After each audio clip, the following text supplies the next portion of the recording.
Well, my name is Sergio Moya. I teach political science and international relations at the University of Costa Rica and at the National University. I became interested in Shiism since the times of the civil war in Lebanon. Then I was very active in politics in Latin America, so I was elected member of the presidium of a youth organization. So I had the opportunity to visit Lebanon in 2000, and at that time we had the opportunity to have meetings with the top leadership, political leadership of Lebanon, including Mohammed Hussein Fallayah, the Grand Ayatollah. So we had a meeting with him, and I was very impressed by his personality. So I started reading about Shiism, I started collecting data.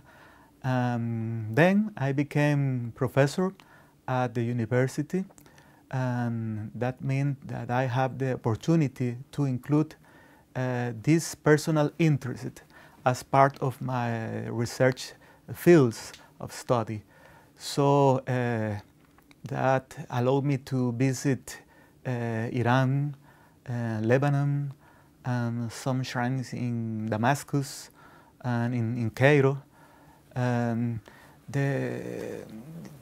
with the purpose to have a clear understanding of Shiism. The idea was at that time to publish a book. Inshallah, this book will be published next year in Costa Rica. It's an introduction to Shia Islam,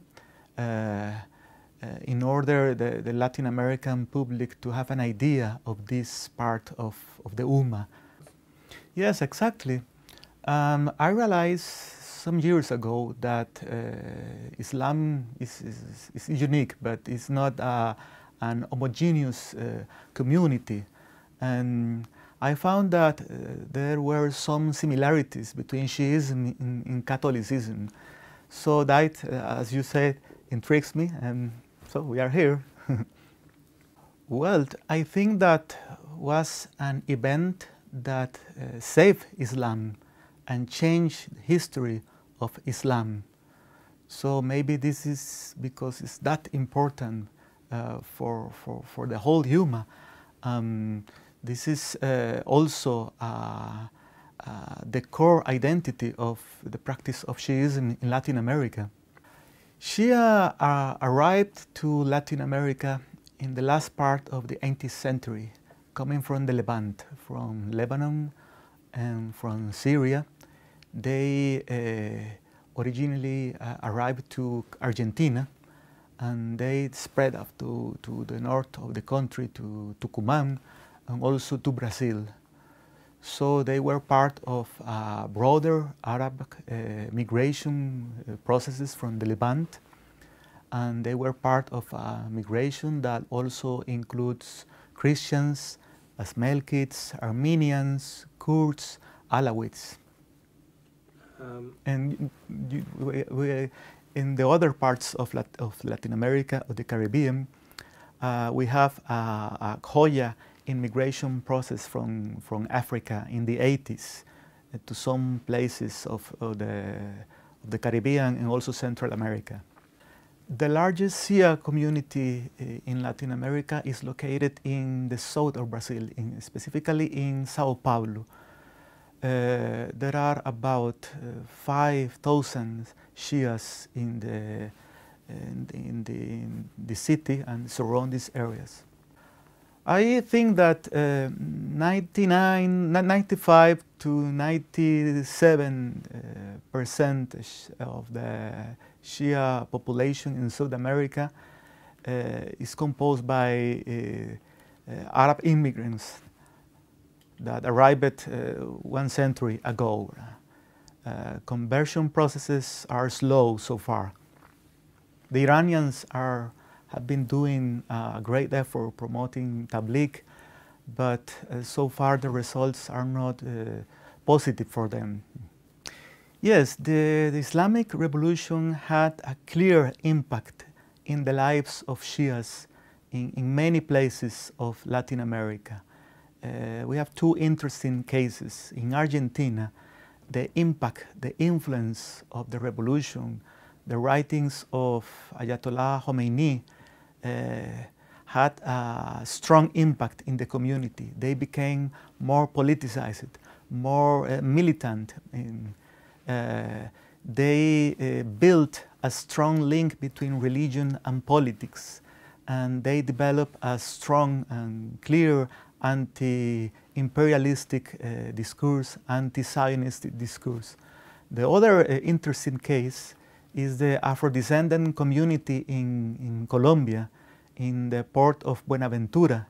They were originally influenced by the Nation of Islam, you know, this organization in which Malcolm X belonged in some period of his life. But then, after the revolution, they start reading the writings of Khomeini, and they also became very influenced by the revolution. It's different. Generally speaking, they shared with the rest of the Shias of the world the same mourning ceremonies and practices. But you have to take in consideration that Latin America and the Caribbean has been known as a region, melting pot of region of cultures, ethnic groups, religions, worldviews. So that means that these Shia communities have a multicultural profile, especially in the Caribbean and in Central America. So at the end of the day, it means that Muharram is commemorated, incorporating different cultural contributions and linguistic contributions in Latin America. Well, Jose is a word that derives from Hussein.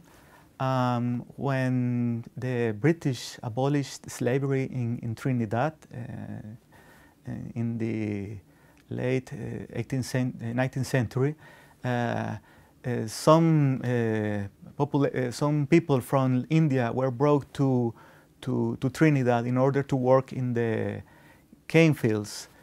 So they incorporate some traditions from his Shia ancestors. And the celebration of Muharram was also influenced by some African cultural trends. So now Hussein is a commemoration of Muharram that include some traditions like the drumming, which is part of the African culture. Yeah, take in consideration, for example, the case of Costa Rica. We have a small Shia community, no more than 200 Shias, but it's a small community, but it is composed by Iranians, local converts, Hoyas. So it's normal that during Muharram, Shias commemorate the martyrdom of Imam Hussein in her ceremonies. For example, conducting these ceremonies in Urdu, in Arabic, in Farsi, also in Spanish. So that make this Muharram commemoration very unique in the region. In other cases, like in Argentina, because of the influence of the Islamic revolution and because they followed the line of Vilayat al-Faqih, Muharram is a very politicized commemoration, because for them Muharram and the remembrance of the martyrdom of Imam Hussein had a strong meaning in these days where the Muslims are suffering tyranny in many places of the world. Well, maybe the most important message is that to follow the path of God implies to fight for justice in this land. And this is, for me, the best example of Karbala. But maybe we have commemoration. Catholics, we have a very similar commemoration during the Holy Week we celebrate every year. We remember the martyrdom of Jesus.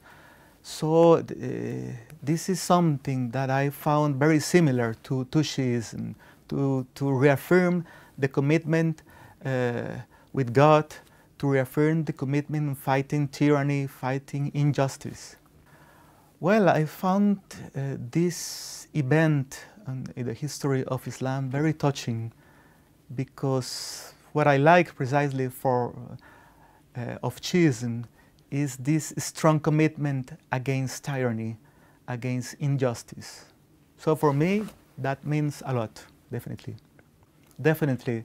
I believe in interfaith dialogue. I believe that we have to explore the common ground that join us as human beings. And I would like to insist that I found a lot of similarities between Shiism and Catholicism. And this is something that also the Shia communities in places like Argentina have also identified. And they have been promoting interfaith spaces in Argentina, in universities in South America. Well, as far as I know, as far as I have seen in these communities, Muharram and Ashura Day is the most important period of the Shia calendar for them. In the largest Shia communities, as in Sao Paulo, is a moment of reunion for the community. Is the moment to reaffirm the links that put them together in spite of the distance that separate them from Karbala. It is a very touching moment in the life of Shias in Latin America. Well, for me, Imam Hussein is the banner in the fight for justice around the world. No matter if you are a Muslim, if you are a Shia, if you are a Catholic, his example is a lesson for all the Abrahamic religions. Oh, the reason I wore this ring is because I love Əhli-Beyt.